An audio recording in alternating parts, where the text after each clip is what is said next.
Baba n'abavubuka Musenya abeewaayo okukola ne batandika omulimu gw'okukola amasepiki ebibika ku masepiki fulampeni ejjiiko ezisena enva ssaako n'ebikozesebwa okusena ebintu mu maduuka ng'obuwunga n'ebirala.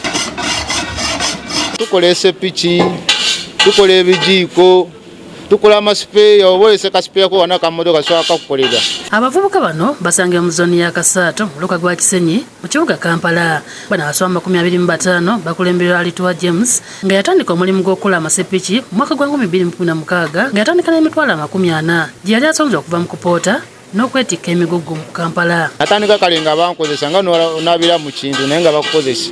Ano wananka neevuemu nintandika okutereka mpolampola paka naweza emitwalo 40. Namali asini ey'okunaawo engamba kanze nyingire mu guno omulimu nange nkole kinguyige kadde kanatuuka nyinza okuba nga nfunyemu ka school fees nzireyoko ku ssomero nkole ki nsome. Agamba nti entandikwa yali nnungi naye mu mwaka gwa 2018 abantu ab'enjawulo bayingira mu kugula ebyuma ekyaviirako ebbeeyi y'ebyuma gwewamu okweyongera. Materiyo ya aluminium kali nga abayindi n'abachina bagulamu ekyomugaso basobola fulumyamu kale obenjizi oba amadinisa ago nga bakolamu ebyo ebintu.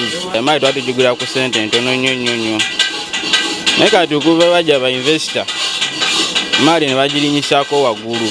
Alituwa ne banne bakeera ku saa 11 ne batandika okukola emirimu era nga olw'okukeera mu budde buno waliwo munnawe yakwatirwa mu bikwekweto ebizenga bikolebwa abakuumaddembe. Bamukwatira mu Kisenyi awo nika saawa zino bamutwala atalabikanga twagezaako munoonya ne tumunoonya n'atubula wonna tusaba gavumenti ekole kyetutaasa. Amasepiki gano ne kalonda omulala gwe bakola babikola nga bakozesa ebyuma ebya aluminium omuli gearboxes emmotoka ebyuma bya pikipiki ebisobola okusaanuuka n'ebirala.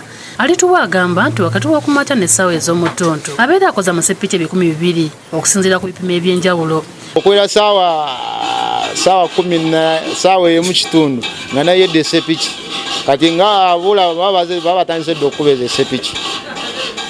Okwera saawa nga 11 nga nanyuse dda. Bwe babeera bakola amasepiki gano basima ekinnya ne bateekamu omudumu gwe bakozesa okukuma omuliro okwaka obulungi era nga guno basibako ekiveera waggulu buli kyabanyiga okusobola okusindika omukka mu kyoto.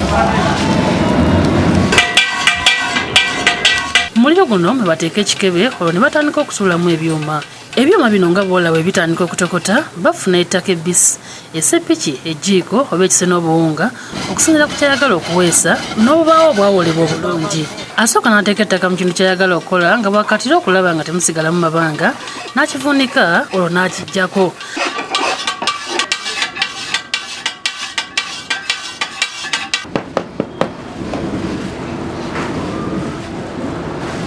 Amamira k'akawunga ka muwogo oba evvu olwo kyaba agenda okukola n'akyambazaako akabaawo olwo n'atandika okuyiwako ettaka nga bwakatira asulako mpola ekibaawo ekirimu ettaka n'akizzaako waggulu ku ttaka ly'abeera atadde mu kibaawo wabeerewo akatuli bwe bayiwa ebyuma bwe babeera bafumbye.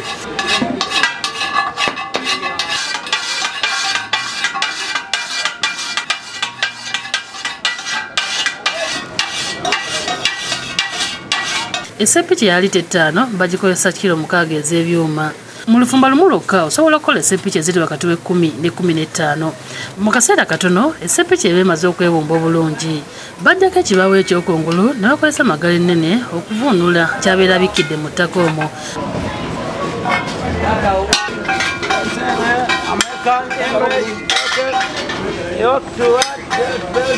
Olunaku kati essaawa zino tukoze ezo ziri kilo 10.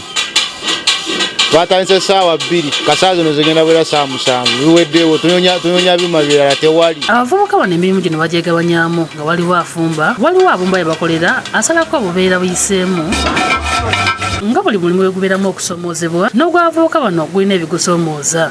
Baagala gavumenti bakwasizeeko okulaba ng'omulimu gwabwe gwongerwamu amaanyi kubanga nabo bye bakola bigatta ettofaali ku nkulaakulana y'eggwanga lino.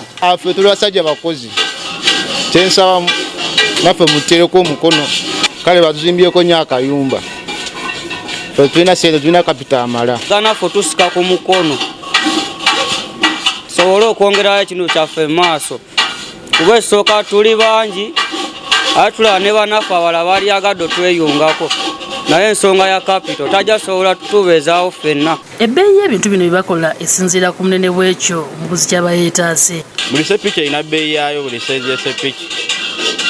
Kazino zaali ze tukoze buli sepiki ya mitwalo 40. Sulaiman Mutebi yakusakidde eggulire lino ku Lwabukedde TV.